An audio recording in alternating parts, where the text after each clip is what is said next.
कहा जाता है अल्पसंख्यक संघ की पाठशाला में जाते नहीं। आपने नमस्ते सदा वस्तले खूब किया होगा। जिस समाज से आप आते हैं उस समाज में लोग अखिल एबीवीपी से थोड़ा बचते हैं। लेकिन छात्र राजनीति का एक अलग चस्का है, मैं ये बताऊं। और अखिल भारतीय विद्यार्थी परिषद की बात की जाए तो अब आते हैं जो आपने कहा कि बागी बलिया की बात की है, नहीं बलिया से सफर शुरू हुआ।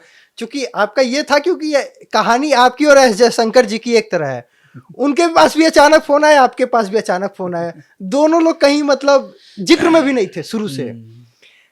कैसा था बलिया से छात्र संघ का सफर? विद्यार्थी परिषद में आप रहे, उसे कहता है मतलब वो संघ का पाठशाला एक तरीके से, और कहा जाता है अल्पसंख्यक संघ की पाठशाला में जाते नहीं। आपने नमस्ते सदा वस्तले खूब किया होगा। देखिए, बलिया हमारा बागी बलिया की मिट्टी में एक अलग तासीर है, एक अलग एनर्जी है, एक अलग जोश है। और मैं अपने आप को बहुत भाग्यशाली मानता हूँ कि हम बलिया जैसे एक पावन धरती पे, एक ऐतिहासिक भूमि पे हम पैदा हुए। और मुझे लगता है कि मेरे अंदर जो एक आत्मविश्वास है या एक ऊर्जा है, वो कहीं ना कहीं बलिया की मिट्टी की देन है। बलिया में शुरुआती जो हमारी पढ़ाई थी वो बलिया में हुई। हमने शुरुआती अपना छात्र जीवन बलिया में बिताया। उसके बाद ग्रेजुएशन करने 12th के बाद हम लखनऊ यूनिवर्सिटी चले आए। लखनऊ यूनिवर्सिटी में एडमिशन हुआ और लखनऊ यूनिवर्सिटी में जब हमने पढ़ाई शुरू की तो फिर उसी में छात्र जीवन में धीरे धीरे हमने प्रवेश किया और फिर अखिल भारतीय विद्यार्थी परिषद से जुड़े और लंबे समय तक छात्र राजनीति से हम जुड़े रहे, अखिल भारतीय विद्यार्थी परिषद से जुड़े रहे। कोर्स तो हमारे 5 साल का था, 3 साल ग्रेजुएशन, 2 साल पोस्ट ग्रेजुएशन, लेकिन छात्र जीवन में हमने 17-18 साल से अधिक का जीवन जो है छात्र जीवन में बिताया। पढ़ाई हमने यूनिवर्सिटी 17 साल जाते रहे। यूनिवर्सिटी 17 साल जाते रहे, पढ़ाई 5 साल की, 3 साल ग्रेजुएशन, 2 साल पोस्ट ग्रेजुएशन। लेकिन छात्र राजनीति का एक अलग चस्का है, मैं ये बताऊं। देखिए, एबीवीपी में जाने के पीछे भी एक कहानी है। जब मैं नया लखनऊ विश्वविद्यालय गया तो कहानी तो सुनना है, आप सुना नहीं रहे। तो नया जब मैं लखनऊ विश्वविद्यालय गया तो बलिया जैसे शहर से मैं आया और राजधानी में आया। एक राजधानी का एक अलग ग्लैमर, एक अलग चकाचौंध विश्वविद्यालय का एक बहुत बड़ा गेट जिसमें मैंने एंट्री ली और एक कॉमन स्टूडेंट की तरह मैं भी आया और देख के बहुत ग्लैमराइज हुआ। फिर कुछ दिनों में आसपास की एक्टिविटीज़ मैंने देखी तो मैंने देखा कई सारे स्टूडेंट विंग्स थे अखिल भारतीय विद्यार्थी परिषद के साथ साथ, और भी बहुत सारे छात्र संगठन थे। लेकिन मैंने देखा कि जब मैं कॉमर्स में मैंने एडमिशन लिया तो मैंने देखा कि मैं खिड़की की इस तरफ था और खिड़की के अंदर कुछ स्टूडेंट्स बैठे थे और जो बड़े रौले के साथ बैठे थे और छात्रों की बड़ी तत्परता से मदद भी कर रहे थे और उनका भौकाल भी बड़ा टाइट था। तो मुझे लगा ये बड़ा सही है गुरु, यार ये कौन है? क्या है हाँ, ये वाला डिश अपने कोई मांगता है। हम कहे यार ये तो माने मदद भी कर रहे हैं, भौकाल भी इनका टाइट है और ये खिड़की के उस तरफ बैठे हैं अंदर जहाँ प्रोफेसर लोग बैठे हैं। हम कहे यार ये गुरु ये सही चीज़ है, क्या है, कौन है ये लोग? तो मैं एक लोग से दोस्ती किया, धीरे से पूछा भाई क्या है आपका नाम? तो अपना नाम बताया भाई ने और बताया कि हम लोग एबीवीपी से, अखिल भारतीय विद्यार्थी परिषद से।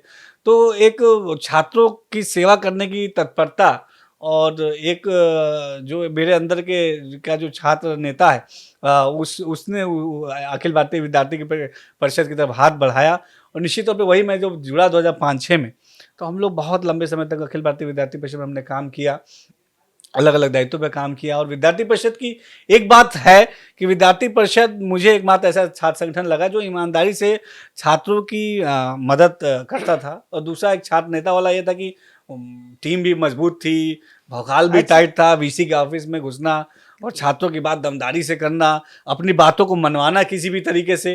तो इन तमाम चीज़ों ने एक आम जो छात्र, जो मेरे साथ छात्र है, उसको बहुत प्रभावित किया और हम अखिल भारतीय विद्यार्थी परिषद से जुड़े। और निश्चित तौर पे मैं ये भी कह सकता हूँ कि आज हम जो भी हैं, हमारे चरित्र में जो भी निर्माण हुआ, कैरेक्टर में जो भी डेवलपमेंट हुई, उसके पीछे भी अखिल भारतीय विद्यार्थी परिषद का बहुत बड़ा हाथ है।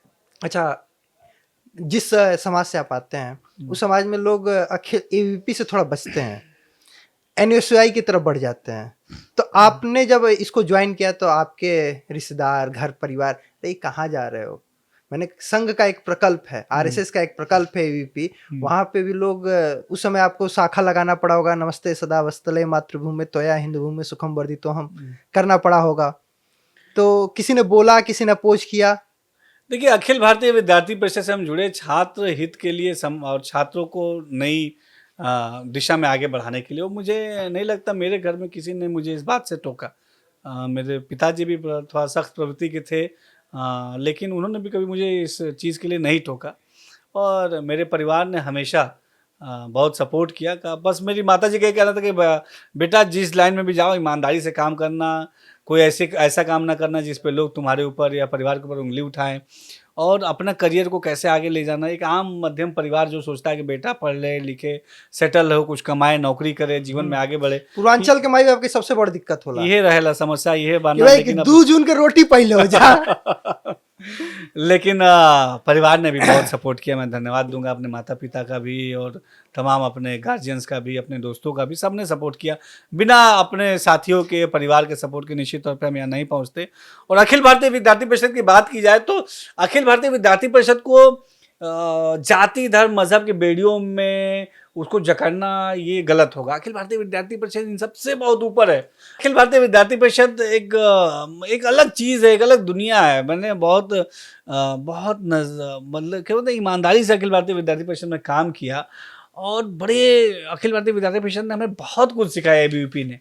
और अलग अलग आपके करेक्टर कैसे बिल्ड हो, आपको समाज को कैसे फेस करना है, प्रॉब्लम्स को कैसे फेस करना है, प्रॉब्लम्स को फेस करते हुए उन प्रॉब्लम्स का हल कैसे निकालना है, इन तमाम चीज़ों को अखिल भारतीय विद्यार्थी परिषद बड़े बारीकी से और बड़े अच्छे से हम सबको धीरे धीरे हमारे करेक्टर में उतारता है। और यकीनन मैं बहुत धन्यवाद दूंगा अखिल भारतीय विद्यार्थी परिषद के वहाँ तमाम से जो साथियों को। हमारा वो सवाल था कि अखिल भारतीय विद्यार्थी परिषद आप कोई चुनाव लड़े नहीं, तो कैसे बीजेपी में एंट्री हुई? मतलब किसने आपको बोला अप्रोच करने के लिए, अच्छा चलिए अब वहां से बीजेपी में आता है, बीजेपी के संगठन को मजबूत करते हैं? देखिए, अखिल भारतीय विद्यार्थी परिषद से 2005-06 में हम लोग जुड़े। शुरुआत में तो हम लोग थोड़ा एक्टिव नहीं थे, कार्यक्रम में जाते थे, पीछे खड़े रहते थे। फिर बाद में हम एक्टिव हुए, हम लोग कई सारे दायित्वों पे रहे, और 2018 तक हम अखिल भारतीय विद्यार्थी परिषद से जुड़े रहे।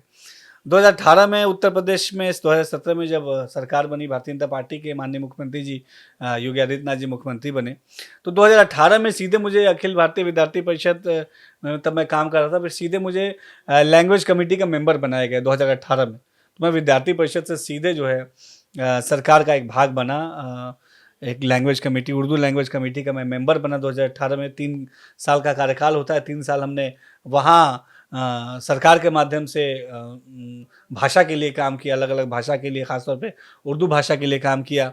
2021 में जब उसका कार्यकाल ख़त्म हुआ, तो ऊपर क्रम से भारतीय जनता पार्टी अल्पसंख्यक मोर्चा जो हमारा, उसका मैं प्रदेश महामंत्री मुझे संगठन ने बनाया, स्टेट जनरल सेक्रेटरी में मैं रहा। और उसके बाद 2022 में मैं बीजेपी का एक ऑफिशियल मेरी जो एंट्री जो हुई स्टेट जनरल सेक्रेटरी बन के 2021 में हुई। और फिर हमने कुछ समय अपने बीजेपी माइनॉरिटी विंग में काम किया। 2022 में जब फिर से दूसरी बार योगी सरकार बनी, तो उसमें संगठन ने मुझे इस दायित्व पर बैठाया।